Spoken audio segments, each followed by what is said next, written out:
بۆ گەل و سەرۆک و حکومەتی فەڕەنسا ئێمە بە ناوی زیاتر لە 40 ملیۆن کوردی ستەم لێکرا و سوپاسێکی بێپایانتان ئاراسە دەکەین لە بەرامبەر ئەو هەوڵ و کۆششتان بۆ ڕاگررتنی ئەو لەشکرکێشەی سوپای داگیرکەری تورکیا بە هاوکاری تیرۆرستان دەیکاتە سەرخاچی کوردستانی ڕۆژئاوا بە مەبەستی جینۆسایدکردنی خەڵکی ڕۆژئاوای کوردستان بە کورد و ئەرمەن و موسڵمانی مەسیحی و یەزیدی و سڕینەوەی خەڵکی ڕەسەنی کوردستانی ڕۆژئاوا.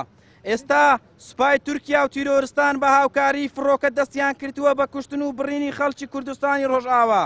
تا ئێستا زیاتر لە سەدان خەڵکی سڤیل لە ناوچەکە لە منداڵ و پیر و ژن بەهۆی ئەو هێرشە درڕندانەی سوپای تورکیا و تیرۆرستان شەهید بوونە. زیاد لە 100,000 کەس لەسەر ماڵ و حاڵی خۆیان ئاوارە بوونە بەبێ ئەوەی بزان کە ڕوو لەکوێ بکەن، چونکە فڕۆکەکانی سوپای تورکیا داگیر کرد شوێنێکیان نەهێشتوتەوە کە خەڵکی سڤیل لێی پارێزراو بێ. ئێمە سوپاسی فەڕەنسا دەکەین کە لە بەرامبەر ئەو تاوانکاری سوپای تورکیا و تیرۆرستان بێدەنگ نەبووە، کێشەکەی گەیاندۆتە ئەنجومەنی ئاسایش. ئێمە بە ئومێدەوە دەڕوانینە هەوڵەکانی فەڕەنسا.